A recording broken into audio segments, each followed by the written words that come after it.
Welcome to episode 34 of the Hodgepodge podcast. I'm your host, Doug. And I'm Dirty A.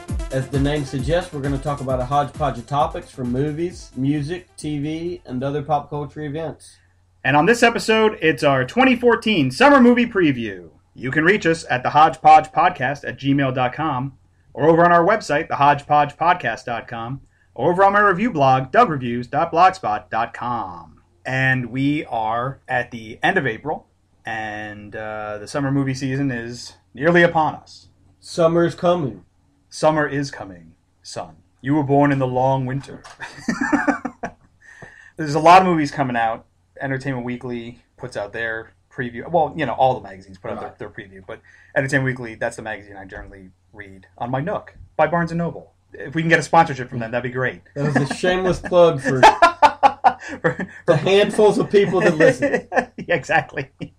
But on their cover, they always put like over 100 movies. It's like 104 movies. So I do one for the last 3 years. I've done a on my blog. I do a summer movie preview, and I did about like 35 movies or something like that because I can't do all 100. I'm just one man, and I basically break it down into, you know, these are the movies I have to see. These are the movies I'll probably see. The ones I'm kind of on the fence about, and then the ones I will not go see. Although Dirty A tells me that there's one that he's going to make me go see, so it'll happen. But usually what I do is, what I used to do in years past is I would read the Entertainment Weekly one and then just cherry pick the ones that I want to talk about. But this year I did the majority of the legwork myself. There were only like 2 movies that I added to mine after because the Entertainment Weekly one came out like literally the day I was about to put it to bed. Right. To be fair, they don't really hand select a bunch of movies. They don't. Yeah, right. Exactly. Yeah. They just tell you everything's coming out. Whereas, you know, like I said, I just cover the ones I'm interested in. There's a lot of big movies, obviously. Summer tentpole movies coming out from the studios. One could argue, though, that possibly the best movie of the summer has already come out in Captain America. Because that is a summer movie. It's came out in April. Yeah. It's a blockbuster, but it came out in April. And it was great. You know, if you heard our review with Matt King, he was our guest. But there's still stuff that I'm looking forward to. Not as much as I would say 2015. 2015 seems to be the really, really big year. The biggest movie I'm looking forward to in 2014 comes out in the fall, which is Interstellar from Christopher Nolan. Absolutely. But there's still movies I'm really looking forward to this summer, and I know you are as well, because that's what we do. If I didn't have movies, I would have nothing. I kind of want to avoid talking about Spider-Man because we're going to do that one next week after we see it. So let's talk about Spider-Man. But yeah, Spider-Man. It's obviously the first biggie of the summer. Yeah, that opens the summer movie season May 2nd. That'll be our next episode basically when we talk about Spider-Man. We'll have Matt King back. And we'll discuss all the Spider-Man movies, including the new Spider-Man 2. Spoiler alert, kind of looks rotten. Yeah, I see what you did. Yeah, that's nice. It's getting generally positive reviews from the screenings that have gone out, but most of these movies do. Yes and no. It depends. Superhero movies. I think most of the positives are coming from like the performances, and then people are saying that the script is kind of a mess. In any case, like you said, we'll delve into that next week. Next week. So we'll kind of break this up into like the big blockbusters, and then we'll talk about some smaller movies that might go under the radar that way. If you take Spider-Man out of the equation, the next really big movie is Godzilla, which comes out May 16th. Yeah, which I was not initially excited about. Me neither.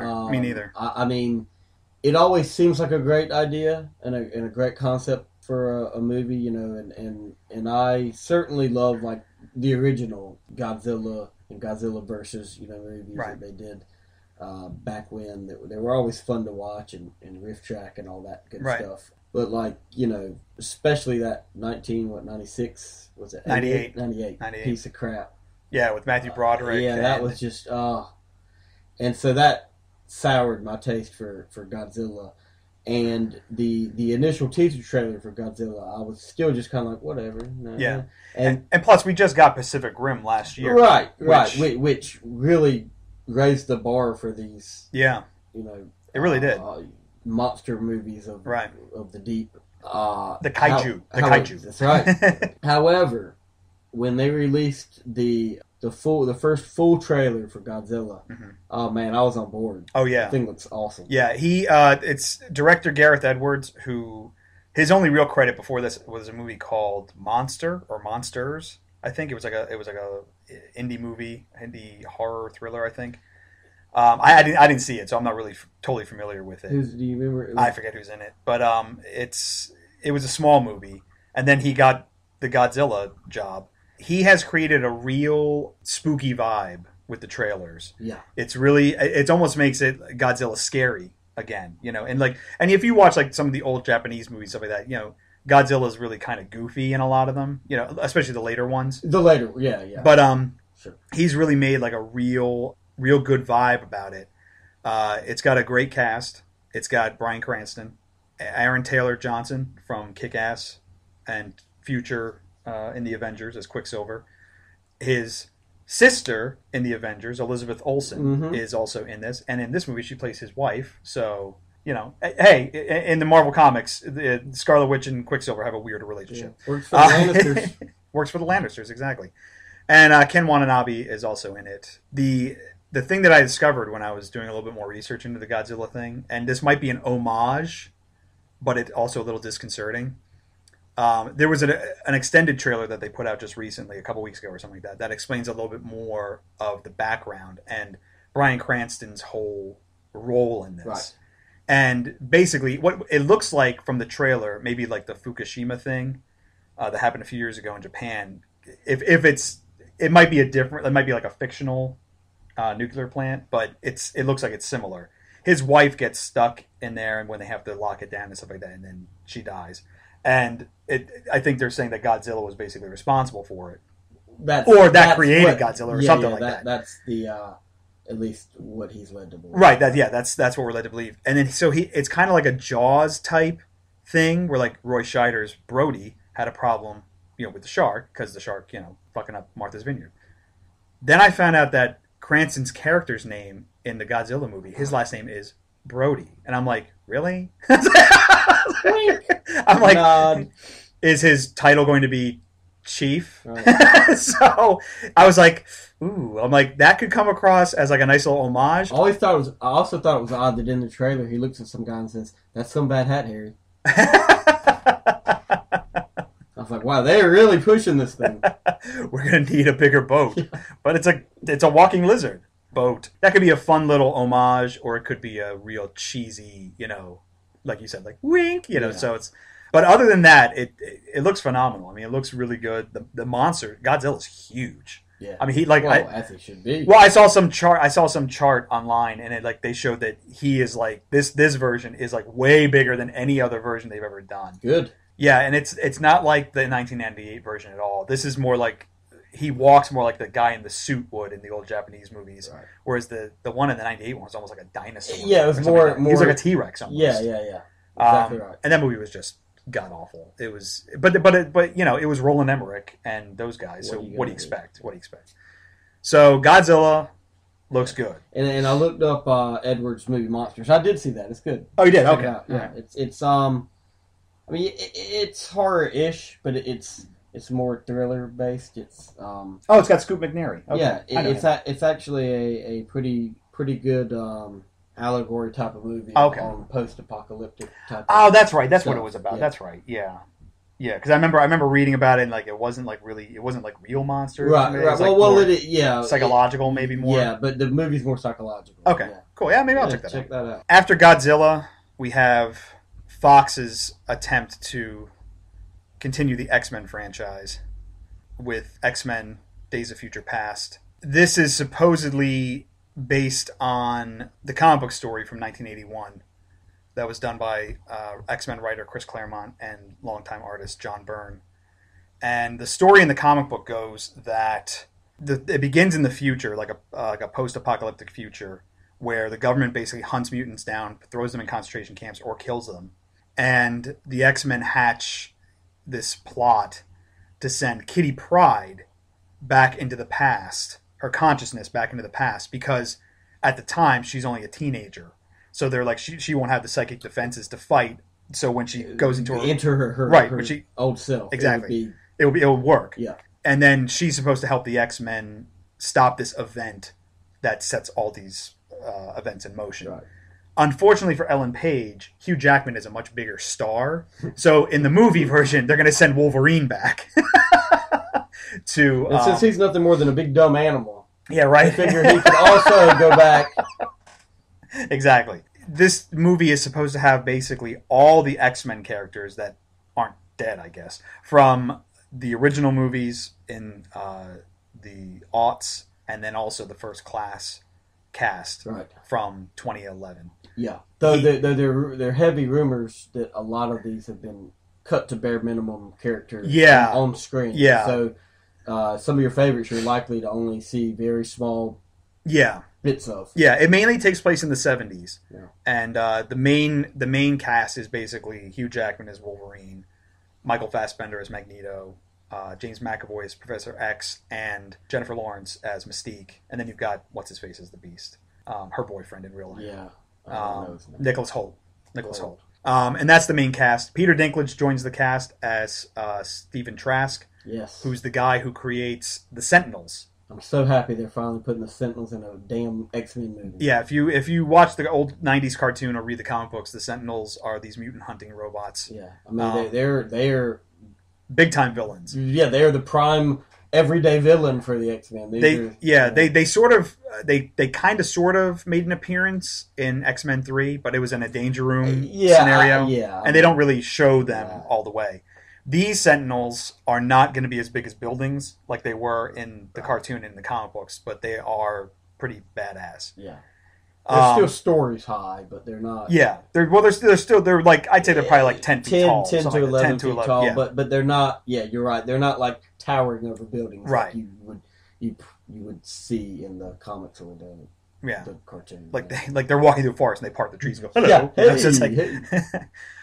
The first trailer that came out really didn't do much. It just kind of sets the mood. The second trailer was really good. Yeah, picked a little more interest. Yeah, so I'm going to go see it anyway. I love the X-Men. And the Sentinels design, they look great. Yeah, the Sentinels look really cool. Yeah. And the future Sentinels look really cool. Yeah. And I'm hoping that they're going to call the future Sentinels Nimrod, because that's from the comic book. Right. He was like a shape-shifting guy, robot. Not like T-1000. He was actually more like almost like Mystique. Like he could make himself look human and stuff like that. So it was really cool. The story in the comics is great, and it was something that it never went away. Like it was always like, even though like in the comic, Kitty Pryde helped. It became one of those stories that became infused as part of the whole culture of the rest of the comic. Right. It was always like an X-Files, like fight the future. It was always like we had to fight against this future. Yeah. The other thing that could happen is because of all the time travel elements in it, this could be Bryan Singer, because Bryan Singer's coming back. He directed X-Men 1 and 2. He's coming back. He's coming back to direct. Well, the last one was Matthew Vaughn. He did that one. He did First Class. Yeah. Right. Yeah. And with all the time travel elements, this could be Bryan Singer trying to fix the timeline and maybe get rid of, say, X-Men 3, which was not very popular with the fans. No, wasn't all that great.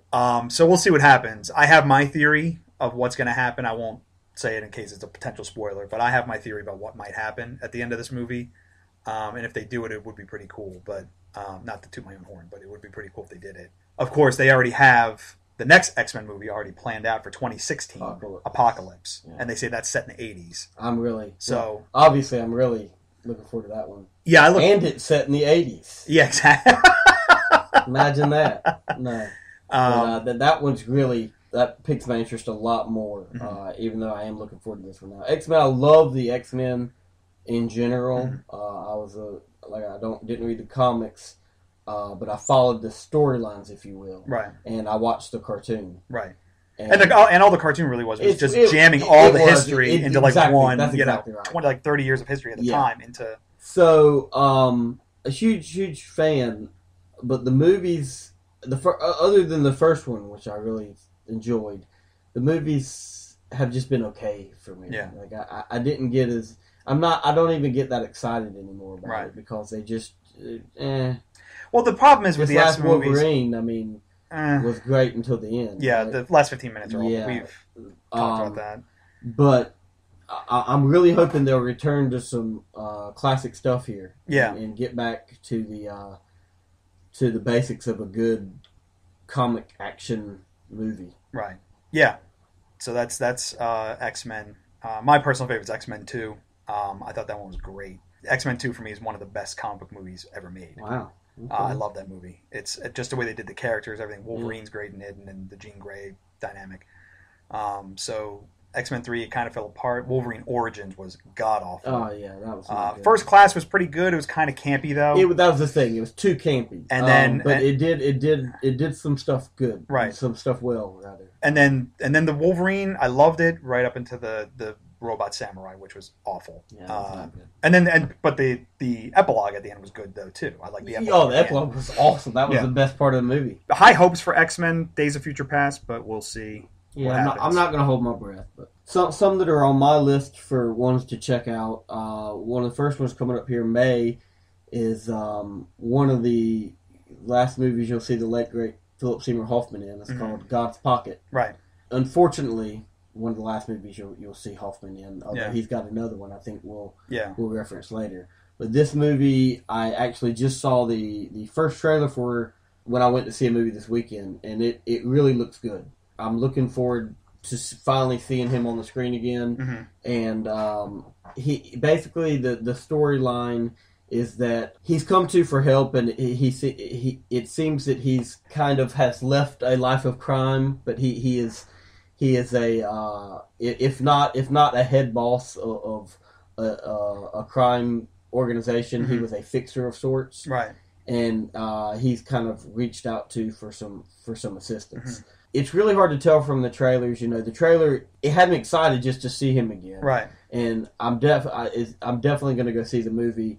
It's hard to tell whether it'll actually be good or not. Right. You've mentioned, you know, it's actually only gotten borderline reviews. Yeah, it debuted at, I want to say Sundance. I think Sundance. Yeah. And the reviews came out were kind of mixed. It's directed by John Slattery of Mad Men, who plays Roger Sterling on Mad Men, and Christina Hendricks, also from Mad Men, as Joan. She's also in it. Yeah, John Turturro's in it too. So I mean, I'm interested to see it just because it's Hoffman. I didn't realize it was coming out in May, which is why I should have read the Entertainment Weekly a little bit more before I did my blog post. Yeah, but, well, I mean, it's not like there's a lot known about it. Right, I mean, but it's I'm sure that'll be a limited release, so hopefully we'll get to see it this summer. But hopefully they'll put on demand. Yeah, I think I'm sure it probably will be on demand, but I think we're kind of fortunate here. We do have a handful of the independent theaters around here. Yeah, I guarantee it'll hit one of them. So. There's another one that comes out in May that will be on demand when it comes out, and this refers back a little bit to our review of Enemy, and we mentioned it. The Double. Yeah, I can't wait. Which is stars Jesse Eisenberg. It's based on Dostoevsky story, I believe. Oh, okay. That's where the inspiration comes from. And it's a guy who meets his double, and then the double tries to basically slowly take over his life. So it's a dark comedy, but there's also thriller aspects to it. It's directed by Richard Ayoade, if I'm pronouncing his name right. He was in like the IT Crowd and stuff like that in England. He's a comedian, British comedian. He was also in The Watch. That was his big U.S. acting debut, unfortunately, because that movie, he was the best part of that movie. I thought that movie had its moments. I didn't hate it. I hated that movie. I hated that movie. So this one, it kind of has a real, it felt like a real Nutty Professor vibe to it, but it's going to be creepy and, you know, not as creepy as Enemy, I don't think. But yeah, I think this will. I get the feeling this will have more of the satirical feel. Yeah, I think so. Yeah, where Enemy was just batshit. Yeah, it's crazy. Forced upon thriller, if you will. But that will be on demand in the U.S. In May 9th. It's I think it's same day release. it is in theaters, release. and in limited release in theaters and then on demand. Yeah. June, you've got Tom Cruise's movie Edge of Tomorrow. The trailers are all over the place for that. It's pretty decent, actually. It looks really decent. It's basically an action sci-fi Groundhog Day, and that sounds stupid, but when you watch the trailer, it's actually really cool. He plays a non-combat officer in the military when aliens invade, and he pisses somebody off, and then they send him to the front lines. I'm not a soldier. Exactly. That's right. You're a weapon. And then he gets caught in this time loop where he's constantly reliving the battle, and he gets smarter and smarter with what's going with and how to fight. And then he meets up with Emily Blunt's character, who is like this legendary soldier, and then she basically says she got caught in the loop before, and she says, "Come find me when you wake up," and then she starts training him. Right. The idea is that these people have had there's something about them that allows them to absorb the characteristics of these aliens they're fighting. Yeah, or something like that. Something like that. It's obviously going to be convoluted. Yeah, but it looks decent. It's based on a Japanese young adult novel called All You Need Is Kill. Is it? Yeah, that kind of makes sense. Actually, that's what the title. That's what the title originally was of the movie, and they changed to Edge of Tomorrow. Well, he is the Last Samurai. That's true. So it's directed by Doug Liman, who he did Mr. and Mrs. Smith. He did the first Jason Bourne movie. He also did Jumper, so, you never know. I'm hoping it's going to be better than Oblivion, which was Tom Cruise's last big sci-fi movie, which kind of left me cold. Yeah, I was just... it was kind of a rip-off of several different sci-fi movies. It basically took every sci-fi movie you've ever seen and took bits and pieces from each one. And and then threw in tossed them in the air and then threw in Morgan Freeman. Yeah. So I'm hoping this will be better than that. It looks great. It does. Effects look really good. I'm definitely looking forward to seeing it. Yeah. Also in June, actually releases the same day. You said you were looking forward to, and I have it on my list too, The Fault in Our Stars. Yeah, that looks really good. Yeah. Still haven't heard a whole lot about it, but I remember seeing a very early preview trailer for this. I mean, it was probably in the fall, this past fall, and maybe I saw that with you. Maybe. Probably. I think it might have been attached to something like, I don't know. It would have been an independent movie. Right. It wouldn't have been a big release movie. But the trailer looked really great. It's going to be, in my eyes, it's going to be a really good drama. Yeah. One of those movies that it's going to be original. Have an original fucking screenplay, which is hard to find these days. Well, it's based on a novel. What? So I should say for a movie. Yes. You know what I'm saying? There almost every movie comes from a book from some form. Right. But not Interstellar. But it's that they keep remaking things so much. No, yeah, I know. I know what you're saying. It's it stars Shailene Woodley in it. It's based on the book by John Green. It's about a girl who has cancer, and she meets this boy who is in remission at some survivors meeting and stuff like that. And they have like a teen romance, and they fall in love. But it's potentially doomed. Spoiler alert! I'm sure someone dies in this movie. It's a potentially doomed romance. So young adult is huge in Hollywood these days. You got the Hunger Games, and then you got Divergent, then you got what was the other one? Well, Harry Potter from the past. But for all of those, and then you've got all the other messes like Percy Jackson. I mean, they're culling from all these young adult books, but there's been a few really, really good movies based on these dramatic young adult novels, like Spectacular Now. Oh yeah, The Perks of Being a Wallflower, which was excellent, phenomenal. That was adaptation. one of the best movies I've seen in a long time. Oh god, so powerful. And I'm hoping that this is going to be in the same vein as those. Shailene Woodley, whom I love, she's one of my favorite actresses coming up these days. Yep. And she was in Spectacular Now, and she was great in that. She was great in Divergent, but Divergent just didn't do it for me as a movie.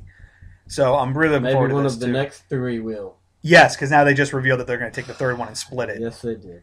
And yet we still only got one Dark Knight Rises when we should have gotten two. So The Fault in Our Stars, hopefully, it looks like it's going to be good. And, if it sticks close to the book was a bestseller for a while, so it should be pretty good. We don't have to dwell on this one too long, but we got 22 Jump Street coming out.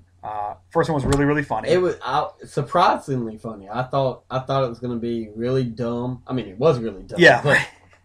But extremely funny. I'm actually looking forward to seeing these two guys together again. It's Phil Lord and Christopher Miller are back as the directors, and they just came off of the success of the Lego Movie. Yeah. They also those aren't the two guys I was referring to. I know, but I am because if they're involved, it's probably going to be just as funny. Absolutely. Of course, Jonah Hill, Channing Tatum are back in 22 Jump Street. What's interesting about this movie is that they're kind of winking at the camera at the same time, saying how stupid it is that there's a sequel to this movie. That's the whole setup to the trailer. Yeah. Is Nick Offerman basically doing that, saying, I can't believe that they're I never thought I'd see you two again. They're giving us money. They're giving us money to do another one. So it looks like it's going to be kind of like, not a fourth wall busting movie, but like a very knowing sequel to it. What sold it for me was the fact that Rob Riggle makes an appearance as his character from the first one, which was hilarious. What's he say? You own that ass! I'm not your bitch! I am your bitch! You own my ass!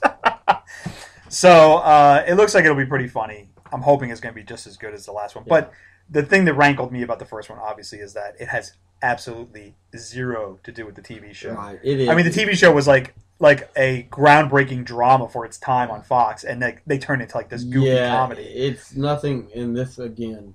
But they're they're going to make this one a drama. You know that, right? Oh yeah, yeah. That's what the red band trailers for. Yeah. Because I always see red band trailers for dramas. Absolutely. Yeah. So we look forward to that one. Probably check it out. Well, obviously we'll have a full review of all these when they. Oh yeah, of course, yeah, but, there's a couple more in June. Gloss over because they're not in your wheelhouse. But for all the horror fans out there. Oh yeah. A couple horror movies coming out. Deliver Us from Evil. Oh, that's pretty creepy. Eric Bana's in that one. Yeah. The director really hasn't done anything notable from that one, but that one actually looks pretty psychologically creepy type of movie. And then there's a movie called The Sacrament, which comes out in June, and that one, from a horror fan's perspective, looks awesome. Who's in that? Who did that? That's not a. It's not. It's like an indie horror movie. Okay, kind of an indie horror movie. I mean, all the titles for the horror movies sound the same. So like The Sacrament. Did I see that trailer? No, they're pretty generic. It's Sean Ewart who hasn't done anything. It doesn't have any noteworthy cast. It's about some teens who are going on a trip, and they wind up in a kind of a cultish camp, or they don't know at the time that it's a cult, but they wind up in this camp, and it turns out to be a cult, and it's kind of filmed in the first found footage, kind of deal. I think it might be kind of half and half. Yeah, but it looks really creepy. So if you're into the horror, check those two out. Another movie I'm really looking forward to that I'm hoping we're going to be able to see because it will be a limited release as well. And we're kind of jumping all over the map here, but, again, like 38 said, we're going to review these movies when they come out. Yeah, well, we're trying to keep a little bit of order, but... whatever, we're just talking. Yeah. So, but it's a movie I'm really looking forward to. It's a movie I've been looking forward to for a long time, and it's had a difficult road to getting to the screens in the U.S. It's a movie called Snowpiercer. Yes. It's a Korean film. It's co-written and directed by Jun Ho Bong, and basically the Weinstein Company bought the rights to distribute it, and then Harvey Weinstein was saying he was going to cut 20 minutes from it. Proceeded to try to Americanize it. Yeah, to dumb it down for dummy Americans. Almost literally said that. Yeah. We're going to dumb it down. Yeah, and basically what the story is about is that there was an experiment that wiped out life on Earth, and all the remaining humans are on this train called the Snowpiercer, which rides a track that goes all the way around the planet. And it has classes. And and basically a class system is built on the train. The rich, the haves are in the front, the have-nots are in the back, and it charts basically the have-nots basically trying to take over the train. It's really Bong's first English-speaking movie because the majority of the cast is all American and British actors. You've got Tilda Swinton's in it, John Hurt, Octavia Spencer's in it, Jamie Bell, and then Captain America himself, Chris Evans, is the lead. Yeah. It's a great premise. It looks really cool. Everything I've heard about this movie is that it's fantastic. Yeah. The only hope, like you said, is that we get to see the full version, and we will. Which they said because they said that they since went back and Weinstein said we will. They went the uncut version. They went back and forth, and finally the Weinsteins relented and said, "All right, fine, we'll put out the uncut version, but they're going to put it out as a limited release." So that all depends on how much they're going to push it. So I'm hoping we get to see that. It looks pretty cool. It's one of the movies. It's one of the, I'd say, the top 3 movies I'm looking forward to this summer. Absolutely, this one is one to catch. This is going to be a groundbreaking. Maybe not the right word, but it's going to be a very epic movie. Mm-hmm. Yeah. Another movie that's coming out in June that I'm on the fence about, but the only reason why I want to see this movie is for you, the listeners of the Hodgepodge podcast. And that is Transformers. No. Age of Extinction. I am firmly on the record as saying that the only good Transformers movie came out in 1986. It's a fact. And it was the animated one. Yep. You got the touch. You got the touch. This one, it looks just like all the other Transformers movies, but I said to Dirty A, I said, it's going to be one of the biggest movies of the summer. Possibly the biggest movie of the summer, moneymaker-wise. Mm. It's not like when we don't go to see something like Grown Ups 2 or some piece of shit like that. I know there's no escaping the black hole that is Transformers. But I figured we could do a whole episode on all the Transformers movies, including the 86 animated one. The problem with that means I have to go back and watch all of them because I've only seen the first one and then I said, oh, fuck this shit.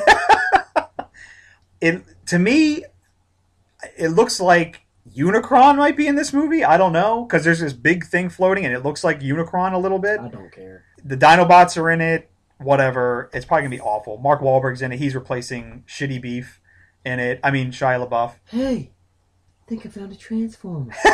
Say hi to your mother for me. It's going to be awful, but we'll see what happens. Oh, yeah, it's going to be awful. And that's part of the deal I made with Doug. Yes, because I will not go see Transformers unless he go sees another one that's on the list we'll talk about later. We can talk about it right now because it ties right in. Yes, this is later in the summer though. That's it's actually July 4th weekend. Okay, yeah. So it's You don't even remember the title, do you? You want me to see this movie so bad? You're like, I don't even know the title. It's not that I want to see it so bad. It's the fact that you don't want to see it so bad. What's it called? Echo? Earth to Echo. Earth to Echo. Ugh. I saw this trailer and I got completely nostalgic. I completely agree that it looks like E.T. However, the difference is I take it as nostalgia and Doug takes it as a complete ripoff. Here's the thing. A couple years ago, J.J. Abrams did Super 8, which was a scarier E.T. basically. Great movie. It was pretty good, but it was essentially a scarier E.T. It really was. No. It's like E.T. meets Cloverfield. Come on. Okay. Right. So mix those two together. Yeah. So this movie, Earth to Echo, literally, you watch the trailer.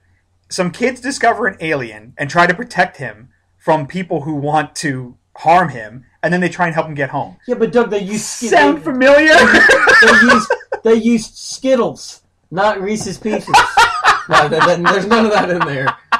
But so. To me, I'm just like, I have E.T. on Blu-ray. E.T. is one of my all-time favorite movies. I don't need to see this movie. The other thing that's an affront, that's offensive to me, is that they also throw in the found footage thing, which should have died with Chronicle. So, if that's the price to make you go see Transformers... It is. Then I guess I'll go see it, even though I put it on my hell no list, along with Adam Sandler's Blended. I mean, the fact that you the fact that you saw the trailer for this and thought that it deserved to be on the hell no list with Blended, and yet you have other movies on your I'm going to check out list like fucking The Purge 2 and Transformers. It's like, Jesus. First of all, they weren't on my I'm definitely going to check these out list. They were on my on the fence list. On the fence list, yeah. This should at least be on the fence list. Is all I'm saying. That's all I'm saying. You brought up The Purge. Sorry, I didn't mean to. After the review, it was a mistake. After the review we gave the original Purge, which was basically like a D.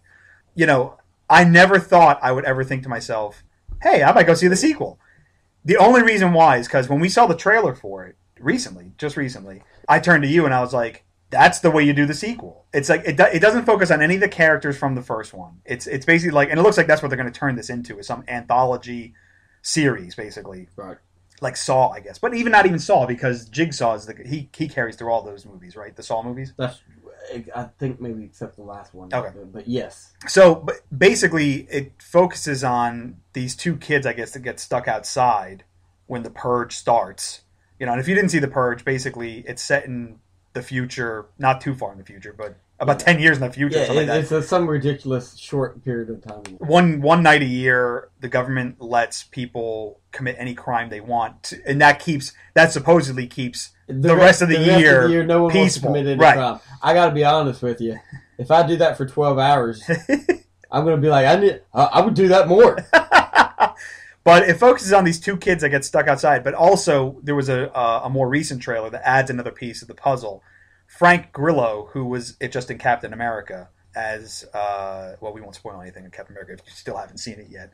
But Frank Grillo is in it, and he plays almost like a Punisher type guy, where he's like he might be making a play to say, hey Marvel, cast me as the Punisher, and he goes out as like some vigilante during the purge. I'm like, I'll track the reviews on that one, or if I have a free movie ticket, then I'll go see it. But because we did see the purge on a free screen, we did not pay for the purge. We may get a screening of it. We may get a screening of it. Look, I'm going to see it because that's just that kind of movie's in my wheelhouse. Right. That horror type of movie. Right. I think you brought it up before, but it does seem a little more interesting in that at least it's set, in the open city. Right. As opposed to, the confines of one house. Right, yeah, where they were getting lost. Where they're getting lost in their own house. Jesus. You don't live in Wayne fucking Manor. Ridiculous. But yeah, anyway, so. There's another movie. In fact, I have not seen the clip yet, because I know a clip came out, but there is a movie that's probably going to be worse than all those movies we just talked about. What? And that movie's called Hercules. Oh, fact. With The Rock. Directed by Brett Ratner, also known as probably the worst director in Hollywood. Yeah, he if anyone can fuck up a movie. Matt saw the clip for it. He said, "Oh my god, it's awful." It really is bad. I haven't seen it yet, but it's basically like someone sat down and said, "Hey, if we can get The Rock, we should make Hercules. What's the plot going to be? It doesn't matter." I mean, right?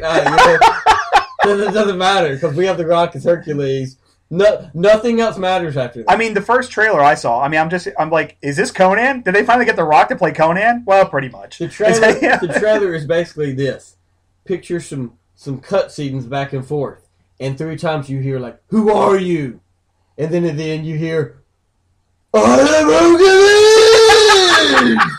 Hercules! That's basically, and that's probably the movie. Yeah, probably. Yeah. Getting back on track with decent movies. A movie that really surprised me in 2011, and I think it surprised everybody, was Rise of the Planet of the Apes. Yes. It was a movie that everyone was probably like, really? You're going to do this? And then it was probably the best movie that summer. One of the best movies of that year. Yeah, it really was. Yeah. And the sequel, Dawn of the Planet of the Apes, comes out in July. Still don't know much about it. But we really don't know much about it. It's set... It looks like it's set several years later. Right. And I'd venture to guess it's maybe even almost the length of the meal, probably almost a decade. You think so? Okay. I bet you it is. The remnants of humanity and the ape civilization that formed with Caesar, who's played again by Andy Serkis, who's the best part of that whole movie. Yeah. I mean, he was fantastic in his motion capture performance as Caesar. Yeah. They are marching closer towards going to war, which eventually will obviously lead to Planet of the Apes. Right. And I think they've already greenlit a third one. Oh, have they? No, I thought I read that somewhere. Okay. And of course, the idea here is that if based on the end of the last one, humanity is already on the downswing because of a virus that has been released worldwide. Yeah. It's basically killing off everybody. So it's probably not much of a war. It's probably more. Of No. There was no. I mean, there's definitely a war, but I mean, it's not. You don't have the numbers. Humans don't have the numbers that they necessarily might have had before. Because People are basically getting Alzheimer's, and Right. at this point would be my guess. And that's what for the first one for Rise of the Planet of the Apes. That was my whole sticking point. Is that I was like, how are they? How are the apes actually? I can understand fine. You're going to make them smart and all this stuff. How are they going to beat tanks and stuff like that? And then when they showed what happened with this virus, I was like, ah. Two things happened to converge basically that caused this evolutionary swing. Right, and I was like, okay, that now you won me over. You won me over. And they did it very cleverly. Right? Oh, they did. Yeah. And they just kind of threw it into the end and showed you how it spread over the planet. That's pretty clever. The cast includes Jason Clarke, who was in Zero Dark 30. He's been in some other stuff, but he's like that guy, like you'll know. But Zero Dark 30 was probably his most well-known recent film. Kerry Russell is in it, who's having an upswing in her career thanks to The Americans on FX. I love Kerry Russell. As far as American actresses go, she's so beautiful. The always great Gary Oldman is in it. You don't really see him so much in the trailer, but you do hear him. Yeah. He's talking throughout the trailer. And of course, Andy Serkis, like we said, is back as Caesar. And really looking forward to this one. This one is, as much as I love the X-Men and all that stuff, and I think this one is the one that might be near the top of my list, along with Snowpiercer. Yeah, after that last one, I'm eagerly awaiting to see what they do. Different director, though. It is a different director from the first one. Is the writers the same? I don't know. I think so, maybe. I think so, yeah. Because as long as the writers are there. Yeah, because the director didn't think that they were giving him enough time to get this one done. And that may also be another reason why we haven't seen so much in the trailers, because maybe they're feverishly working to finish it in time for the release date. But I still have high hopes. It still looks great. Yeah, it still looks great. Another movie that comes out in July is, we were talking about it before we started podcasting today, and you said it's kind of a wild card, and it is. It's the new movie from the Wachowskis. Yeah. It's called Jupiter Ascending. Yeah, could be a very wickedly awesome sci-fi movie, or it could be a complete disaster. Yeah. It looks interesting. I really liked when you say the Wachowskis, immediately people think Matrix. Not the Wachowski brothers. Yeah, not the Wachowski brothers anymore. When you say the Wachowskis, you automatically think The Matrix. Then you think about the sequels to the movie called The Matrix, which were awful. So it's just like a downward trend. Right. Yeah. They were also involved in V for Vendetta. They didn't direct it, but they did produce it. Right. They also did Speed Racer, which when I saw the trailers for Speed Racer, I was like, that is going to be a big piece of shit. And then I watched it. It's actually not that bad. It's not that good, but it's not great. Yeah. But it really evokes the cartoon. It really did. That's the thing, is that I think, honestly, the majority of people probably have an idea of the cartoon. Like, they probably never even seen it, but they think they know what the cartoon is. Because the movie was closer. I mean, it really was. Yeah. I mean, I remember the Speed Racer cartoon. I remember when MTV, I think, got the rights to it or something like that. Oh, right. And then they started rerunning it. Because obviously that was in the 60s when that cropped up. Right. And then they started rerunning it. And then that's when I became aware of Speed Racer. And then he had like a resurgence in popularity, and then they made this movie. And then their last movie was a couple years ago, Cloud Atlas, which I really liked. It definitely, there were parts of it that kind of rankled me. Like sometimes the shifts in tone were not good. That was a book too, right? Oh yeah, it was a book. So that was a very interesting movie to make. I'm not surprised that they're the ones who chose to make it. Right. It is not by any means a bad movie. It's a good movie, but man, you've got to pay attention. You really got to pay attention to it, because it's basically like the same souls are basically shifting through time into different reincarnated lives. Sometimes they're bad in their lives, sometimes they're very good. And I mean, it goes from like Victorian times, I guess, to all the way into the far, far future, like beyond, like after civilization has fallen, future. Right. And it's bookended by him telling these stories. Right. As one of the incarnations. Right. Yeah. In the middle of that movie, there's a futuristic Earth. And it looks like they pulled a lot of the look for this Jupiter Ascending. Yeah, this movie looks like it has a lot of influence by Blade Runner and The Fifth Element. Yes. Star Wars is in there. It looks like it's pulling from a lot of different places. However, unlike something like Oblivion, I think it's pulling things in that aren't necessarily plot related. Right. So it can work. It's more aesthetics. Yeah. And I'm really looking forward to seeing what they do with this. Yeah. I'm not completely sold on it. I'm not either. I think it could easily be a piece of crap. Yeah. The story is very dopey sounding. Yeah. Well, you know, and you know, they already lose me when they say they cast Channing Tatum as Channing Tatum's in it. He plays like this bounty hunter type like guy, a badass bounty hunter, and I'm like, you know, I'm just not sold on Channing Tatum. Yeah, you know, I know I'm looking forward to Jump Street where he's a goof, and he's actually really good in those movies. I don't even think I'm not even saying he's terrible. I just you know. Well, you might well get used to him because they're talking about they want him to be Gambit in future X-Men movies. Mila Kunis is also in it. That's a reason to see it. Yes, for now. If you can look at it without thinking of Ashton Kutcher. I can. Sean Bean is also in it. Yeah. And basically the story is that Mila Kunis has the genetic makeup of the same genetic makeup of the Queen of the Universe or something like that. Unbeknownst to her, because she's on Earth, and a future Earth. Right. And the King of the Universe, who's played by Eddie Redmayne, he's none too happy to hear about this. And so he sends a bunch of guys out to kill her.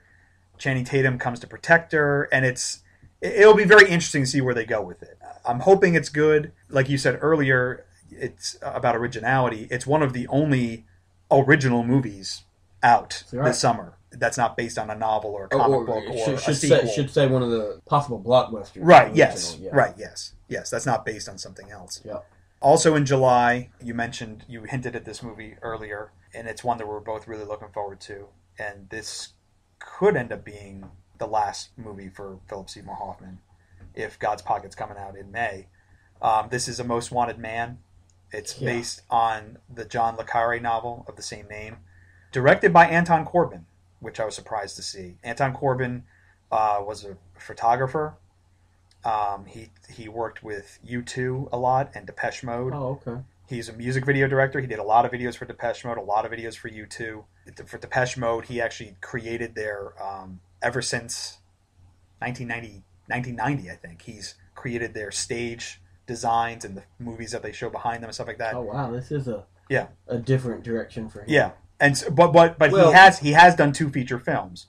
One was Control, which was the story of Ian Curtis of Joy Division.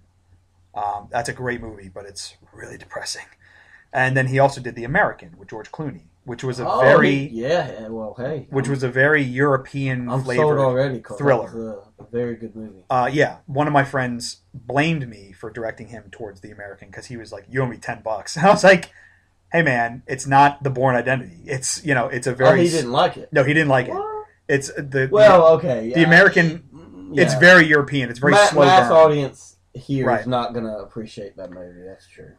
So A Most Wanted Man is based, like I said, on the John le Carre novel. John le Carre is the, if I'm saying his name right, Sounds good. Is the author who also wrote The Constant Gardener.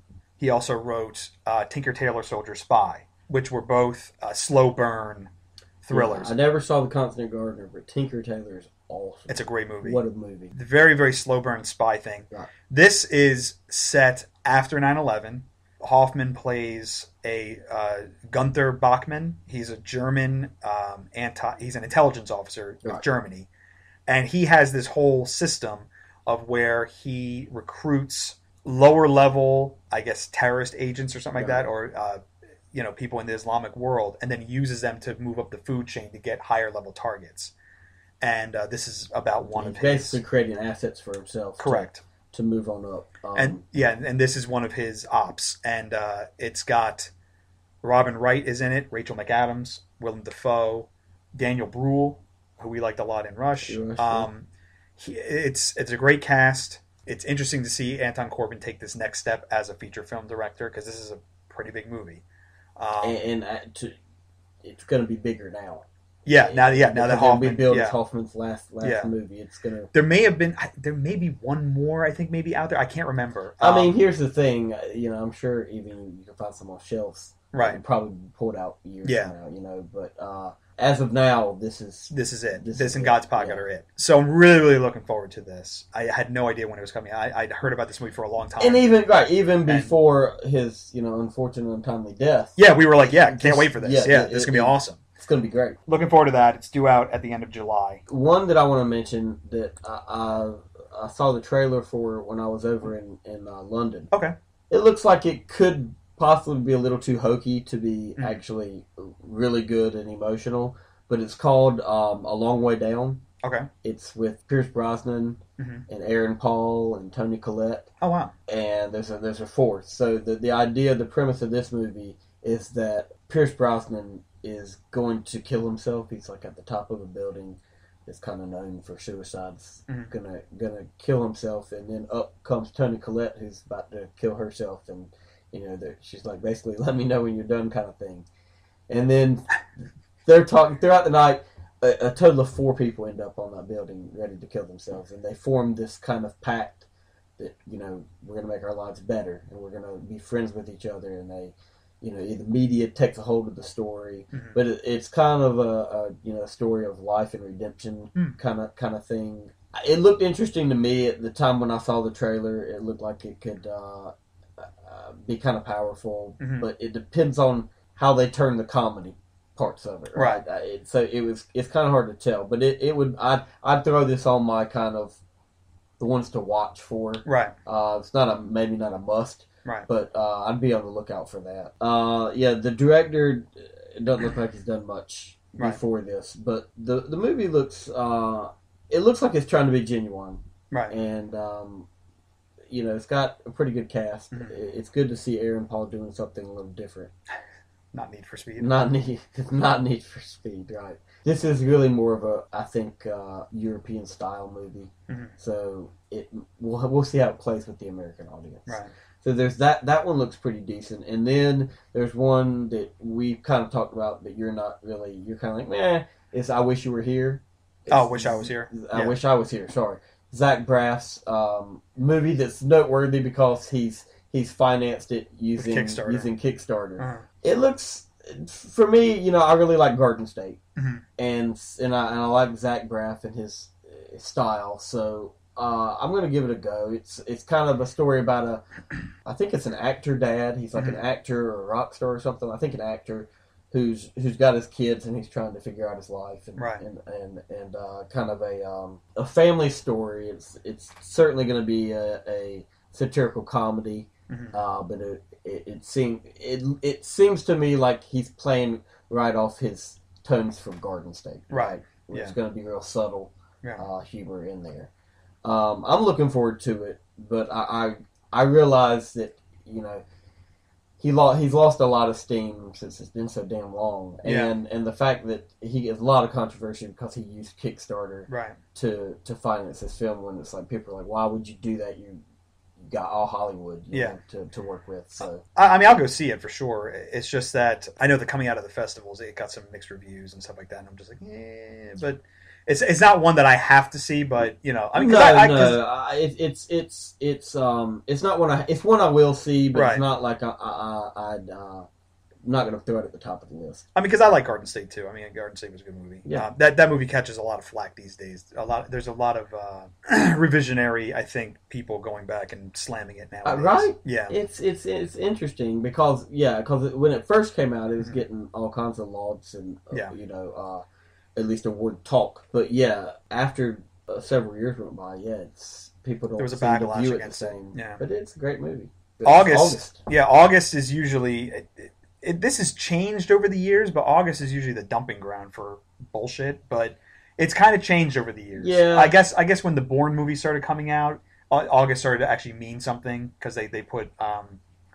I know they put the third one in August. The Bourne movies? Yeah, the Bourne Ultimatum came out in August, and that started to change. People, studios were like, "Oh wait, we can put stuff out in August and it'll actually make money." I honestly, I know that they have some kind of marketing science behind this, but I don't understand the idea of why you think people won't go see movies at X time of year. Yeah, why not spread the good movies out? Right. That's what I say. I mean, because like we were talking about it beforehand, that that May is really only like one big movie a week. And then all of a sudden in June and July, they just cram them all in. And then it's like, why don't you spread it out a little bit? I mean, look at Captain America. Right. Came out in April and broke all kinds of records. 96 million in fucking, 2 days? Yeah. So, but August kicks off with Marvel's other movie. We mentioned it on the Captain America podcast, Guardians of the Galaxy. Yeah. This movie is going to be bonkers. It's set in space, clearly. It focuses on Peter Quill, / Star-Lord, played by Chris Pratt, and his cavalcade, his ragtag bunch of allies. Band of bandits. Zoe Saldana's in it. Vin Diesel voices a character. Rocket Raccoon is voiced by Bradley Cooper. Right. It looks crazy, but it looks good. Yeah. I mean, it looks good. Like I said, the first trailer I saw, I was not completely sold on some of the humor that's in it. I'm looking forward to seeing a new trailer for it. That'll probably be coming in May, I'm sure. They have said that this totally ties into Avengers 3. They've confirmed that yes, this will tie into Avengers 3 whenever that happens. Which only makes sense. I mean, this is part of their roadmap. So. Right. The thing for me is that I'm hoping it's more Star Wars and less Fifth Element. Absolutely, yeah. Fifth Element is a movie. Exactly what you mean. Fifth Element is a movie that I liked, but I did not fall in love with it. I'm not. I didn't care for it all a big fan of it. I don't knock people that do like it. I understand, but I didn't care for it at all. To be honest, it was mostly Chris Tucker. I could not stand that character. Yeah, he was annoying. But yeah, I agree with you 100%. Let's see more Star Wars influence on this one. Yeah. We've already talked about it. Yeah. So it's definitely it's gonna make money. Yeah, it'll make money based on the Marvel. It'll be interesting to see how much money it does make. Yeah, comparatively, it will certainly make money. But you're right. I look forward to seeing how much. Honestly, Disney at this point, probably. I mean, I know Marvel, the Marvel Studios, Kevin Feige. I know he really cares about how much this movie is how well it's gonna do. Disney, honestly, probably doesn't give a crap because Disney's like, whatever, Guardians of the Galaxy. Next year we have a little thing called Star Wars 7 coming out, so I think we're okay. So it's like you can do whatever you can be a little cutie, do whatever you want. Yeah. So it's like Disney probably doesn't give a shit, but they Marvel certainly have a one-track mind right now. Yeah, Marvel needs it to be a hit to continue their streak of which I don't movies. I don't foresee as a problem. It probably won't be, but it's not gonna make Captain America money. No, probably not. It's not gonna make Iron Man money, but no, definitely not. But it will make maybe it will probably make maybe Thor money. Maybe Thor money. Matt King. So also in August you've got which I discovered from reading the Entertainment Weekly story, the James Brown biopic Get On Up Get On Up comes out in August. It's starring Chadwick Boseman, who played Jackie Robinson in 42, and he was great. He was. And it's got it's from the director of The Help, and it's got Octavia Spencer and Viola Davis are in it. Dan Aykroyd's in it. Yeah, oh, wow. The trailer I saw, Boseman looks the part. He sounds like him. The trailer I saw was relatively. I mean, it was a full trailer, but it didn't give you much information other than hey, here's James Brown as a kid. Oh, we'll throw him in there. The pictures you'd expect to see. Oh, look, now let's do a shot of him in the sound booth. Right. Now let's, do a shot of him hitting someone in the face. It does tell his whole story. It does tell his whole life story, kind of like Ray a little bit, I think. Yeah, I wonder if it'll be a whitewash or if it'll... That'll be interesting to see. Yeah. Yeah, if it's going to gloss over the bad parts. We'll see what happens. But I'm interested to see it. I want to see if the focus is going to be on the music or his life. Probably his life. Yeah. Because I know it focuses... distinctly different things, right? I mean, he's in jail for, years. I don't remember how many years he was in jail, but...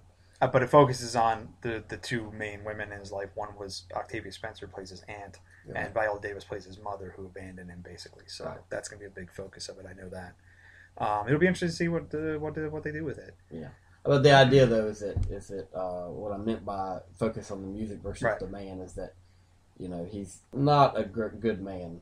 Yeah, you know what I mean. As a man, he's not a good man, but he is absolutely the godfather of soul. He musically so. Yeah. Whether they laud those abilities, I'm wondering what kind of the scale will be. Yeah. On that. Yeah, we'll see. He's definitely not Jackie Robinson. No, but it's absolutely on the must list. Yeah, that's gonna be a good one. Also in August, you've got towards the end of August, they are finally doing the sequel to Sin City.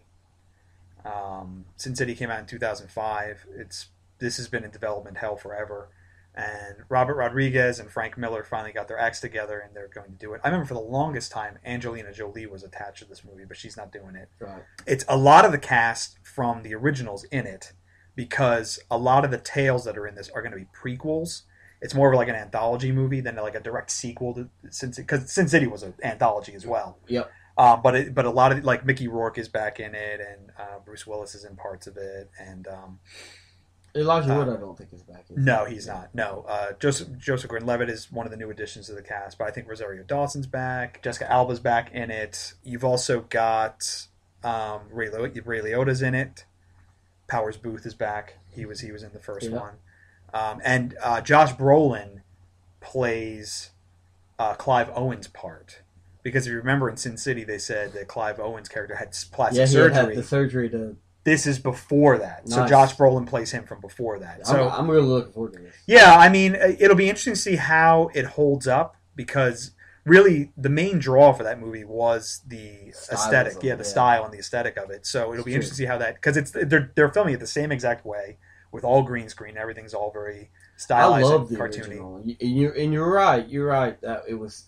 a lot of it was that it was so... That was a fresh... if you will, style to use at that time. Right. But I love the style and the story of the original Sin City, so I'm looking forward to this one. Also in August, a movie that I'm probably going to see, we'll probably see it because it's one of the big ones, although I'm not completely sold on it yet, the reboot of Teenage Mutant Ninja Turtles. Yeah, I'll definitely see it. I'll definitely see it. I'm not going to say it's going to be terrible. I guess I have no expectations for the movie. I guess it's the way to look at it. It's when I was not even a kid, because I guess when the Turtles became big in pop culture, like the comic book came out, started in 1984. Right. A lot of people don't know that. Yeah, it wasn't until the cartoon, and it was when it really got big. And when the cartoon came out, I went back to the source, because I guess I was in the late 80s, I guess.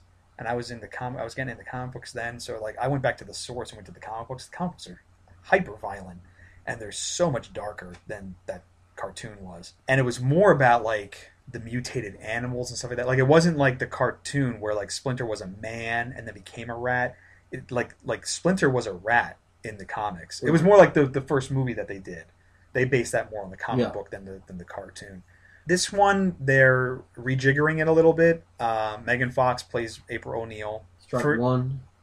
Well, I mean, I'm sure she'll be fine. I don't know, but I don't think she can act at all. What's more troubling to me is that William Fichtner plays Shredder, and Shredder is a Japanese man. Right. His name is Oroku Saki, and they're getting a white guy to play him. It's just like, really? It's like Ken Watanabe was too busy. It's like. That is one way to go. And then like in the trailer, they're talking like he's like, we had to build heroes, and he's talking about April O'Neil. It's like that's what your father and I were doing. I'm like, and now you're kind of tying it into like Amazing Spider-Man 2, where like the Shredder's responsible for the turtle. It's just like, oh my god, the turtles look okay. I know that was a big thing that people worried about. People do, because there was a lot of talk about how they were going to be aliens now, and like they were really going to change it. It looks like it's hedging to the origins that people know, just changing the background of the origin a little bit.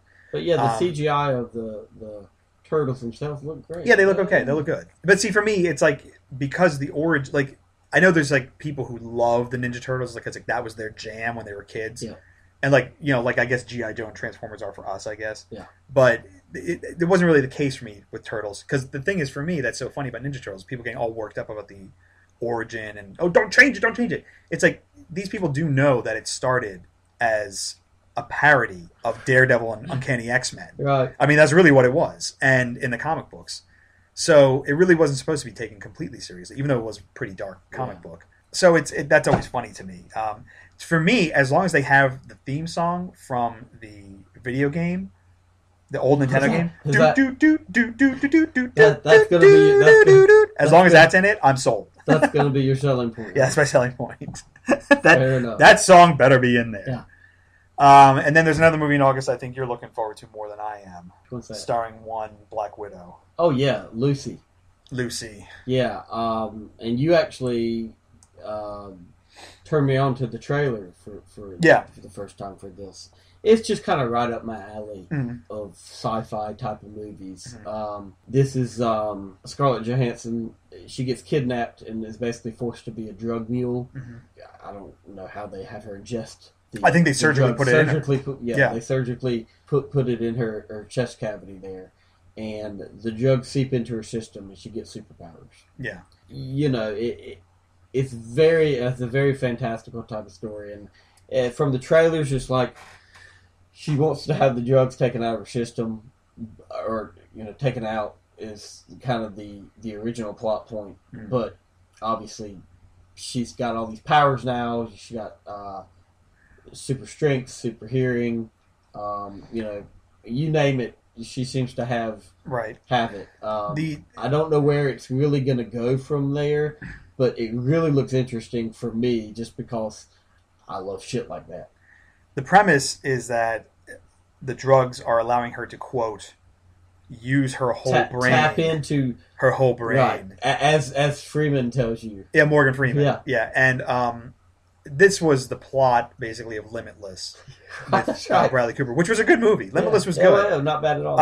And of course, Bradley Cooper did not get superpowers where he could see information in front of his face, and she becomes almost like the guy from Intelligence, Josh Holloway. Yeah, a little bit. So it's kind of like Limitless and X-Men had a baby, and it's called Lucy. And the midwife is my favorite filmmaker, Luc Besson. Yeah, that's why you're totally not. That's why I'm on the fence about it, because it could be okay, or it could be a real struggle. You're right. He definitely creates as many poopers as he does. The family. Yeah. I like to think of the professional. Well, that's a long way to go. That's a long time gone. That was a long time ago. But that was what, 20 years ago now? Oh yeah. But yeah, it is definitely stealing some plot points from things like Limitless. Right. But it seems really interesting to me, so I'll give it a go and check that one out. A couple other movies we can talk about as we wrap it up here. There's a movie that might be coming out this year. Coming out this summer. They might push it to fall. It's a British movie called Frank that I'm really interested in. Michael Fassbender plays a musician who wears... It's mainly inspired by this guy named Frank Sidebottom, who was in the UK, who had a very, very similar papier-mâché head that he used to wear to his performances. So he's kind of based on that guy. And you've got Domhnall Gleeson, who was in About Time last year. He's in it. And you got Maggie Gyllenhaal, Scoot McNairy. They're all in it. Got a good cast. Yeah, and Fassbender plays the guy Frank. You got to check out the trailer. The trailer is really interesting, and apparently this is played in festivals and stuff like that already. People say Fassbender is amazing in it. So yeah, I haven't heard of anything until your review of this, but it looks good, and it's got the cast to support it. Yeah. So. Another movie that I'll probably check out, but I'm kind of like, all right, I guess, is Seth MacFarlane's new movie, A Million Ways to Die in the West. I'm sure it'll be funny. The trailer, when I saw Ted the first time, I laughed at Ted. Then I saw Ted the second time, I was like, there's a lot of glaring problems with this movie. So, to me, that's okay. To me, if you watch a movie once and laugh, a movie like that, it's done its job. I mean, it's not necessarily built for necessarily repeat. Well, no, but I guess what I'm trying to say is that I know Seth MacFarlane's a smart guy, and I was kind of expecting more from Ted than just. I thought Ted was going to be. You're right. I thought Ted was going to be a smarter comedy than it was. The Family Guy, but it was exactly what it was presented on its face. Yeah, and I think that probably was to appeal to a wider audience, probably more than likely. But it was still had its moments of being very clever and funny. And you're right, it doesn't quite hold up the second time around, but I still enjoyed it. A Million Ways to Die in the West is his new one, and it's a Western comedy. It looks like it'll definitely have some funny moments. It looks like it will be funny. But the thing that's grating on me about it is that I don't want to say he's a horrible actor, because he does all the voices for Family Guy and everything, but he looks like a guy who walked right out of the 21st century and just walked onto a film set for the West. And I'm like, and that doesn't jive with me. Even in, we can agree that the greatest Western comedy of all time is Blazing Saddles. Yep. Even when those guys spilled out onto like the movie lot, they were still in character as Western guys. Right. And, you know, it's like I said in my preview. I was like, if it turns out that he's a time traveler and just landed there, I was like, okay, I'll go with it. But I doubt that's going to be the case. I really feel that was a conscious decision.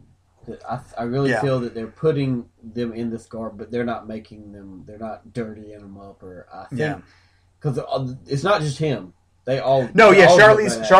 Well, the others seem like they're okay, except for Charlize Theron. Well, she seems like she's also her and Neil Patrick Harris. He doesn't. All they did was give him a nice. Well, at least he looks the part. Twisted handlebar mustache, but other than that, I mean, you know, I think that's Seth MacFarlane trying to be his own form of clever, making himself laugh, kind of thing. Yeah. Which is one of the things I don't like about Seth MacFarlane. I know. You've got a big problem with him. Doug's not a Family Guy fan. I am not a Family Guy fan. I love it. But that's what's so funny is that, you know, like when I see him like on TV, like on Bill Maher and stuff like that, I like him. He's a funny man. You know, he's a funny guy, and he's, you know, it's like, you know, he's very charming. He's you know, it's just that like. I don't know. There's just like some with the stuff he does. There's just like some disconnect. I mean, it's almost like he plays down to the cheap seats. I think you're probably right. Whereas like the Simpsons, I compare the Simpsons to Family Guy a lot, and the Simpsons they seem to try and go, you know. I take Seth MacFarlane as a guy who is not afraid to sell out, and I don't mean that in a bad way. You talk to me about this topic, I'll tell you the same thing. Look, if someone's going to pay me millions of dollars to quote unquote sell out, whatever that really means, sign me up. Yeah, you know. But so there's nothing going to be surprising here. Right. It's going to be the movie that you see in the trailer. Yeah. But I'll go see it. And I'll hope to laugh a lot. Yeah. So. And also opening that same week is a movie that I'm on the fence about. I'm interested to see it just because I'm curious to see what they do with it, but I'm not sure how good it's going to be. And that's Disney's Maleficent. The trailers have been kind of weird.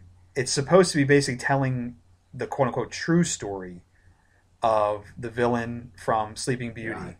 Almost her side of the story. Right. Yeah. And from the trailers I've seen, it's almost like they're trying to turn her into like some kind of hero or like anti-hero. Well, I think, it's the idea I get from it, and I'm like you, I don't know much, is that maybe she started out good-ish, or maybe not fully evil. Yeah. And then some event happens that causes her to just completely break.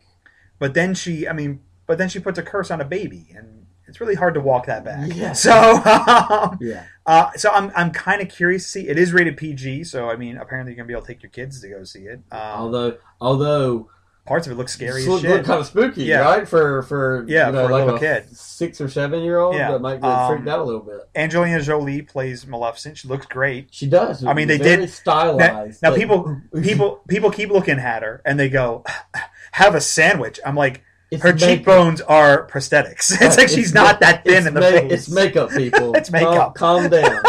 Calm down. So it's like, you know. Yeah.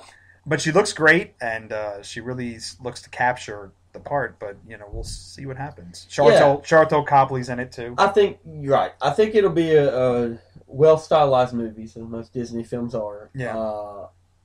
You know how engaged I'll be in the story, we'll see. Yeah. I'm sure I'll check it out at some point. It's certainly, if nothing else is opening that weekend, but those two. You know. Yeah, those are the only two, as far as I know. Yeah. Couple more. Okay. Couple more that also come out in August, and. You've heard me talk about it before. I'm a fan of European style movies. That come from the UK. So a couple more that are coming out. Is one of them's called Start Up, and I actually just saw this movie when I was in London, and it opens here in August. And it was a very gripping drama about a British inmate who is basically he's in prison, and he's in prison with his dad. And it's the story of him trying to work through his own demons. He's not necessarily a bad kid, but he's got problems, and he's basically trying to hide behind those problems with anger. And there's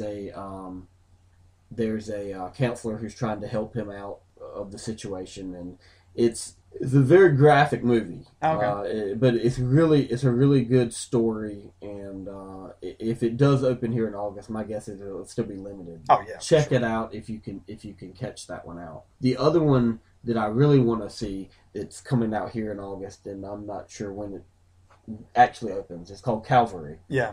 I saw the trailer for that. It looks good. It looks really good. Again, I'm kind of biased, but Right. this is done by director John Michael McDonough, who also did a movie that I loved called The Guard. Okay. That also starred Brendan Gleeson, who's in this movie, Right. and Don Cheadle. Okay. Hilarious. I mean, that movie was so damn funny. I need to see that. It's a British humor. Is that on Netflix? It might be on Netflix. I gotta see that. You really should watch. I Yeah. mean, absolutely. There are parts that just you're on your knees laughing. And this is done by the same man. It's got Brendan Gleeson. It's got Chris O'Dowd, and some other people like Dylan Moran, who a lot of people that you'll see that guy's type of people. But the idea of the story is that Brendan Gleeson plays a priest who is being threatened by a killer, and a killer who's kind of trying to make a name for himself in his cause, and he's chosen Brendan Gleeson for the simple fact that he's good. He doesn't deserve to die, so he's threatening him in his life, and it's kind of one of those. I think it's as much a psychological thriller as it is an actual thriller, right? And it's going to have a lot of. It's got a little bit of comedy in it too, though. From the trailer, 100% it's going to have comedy in it. Yeah, this is not a dark. Right. This is. We'll call this a dark comedy. Kind of like The Double, probably. Probably along that same time. It's kind of satirical. This is a British. Right. This is a British movie, so the lines are drawn differently. Right. Between comedy and thriller and all that good stuff. But yeah, this absolutely is probably, we would classify it as a dark comedy. I think it reminded me of The Guard, which made sense. Right. So finding out who did it. So check that one out. When it comes out in August. Cool. Yeah. And other than that, I mean, it looks to be a pretty decent summer. Yeah, it looks to be decent. Like I said, I mean, there's lots of movies I'm looking forward to, but it doesn't seem like anything is really like a grand slam like next year will be with Avengers 2 and Star Wars when that comes out. Yeah, Star Wars won't be summer. The closest to the grand slams will be your Spider-Man and X-Men movies. Yeah. Spider-Man, though. We'll see what happens. Yeah. But yeah, that'll do it for our 2014 summer movie preview. I'm sure we'll be back at the end of the summer to tell you which of these movies were garbage and which of these movies were great. Thanks for listening. Thanks for listening, everybody. We'll see you next time.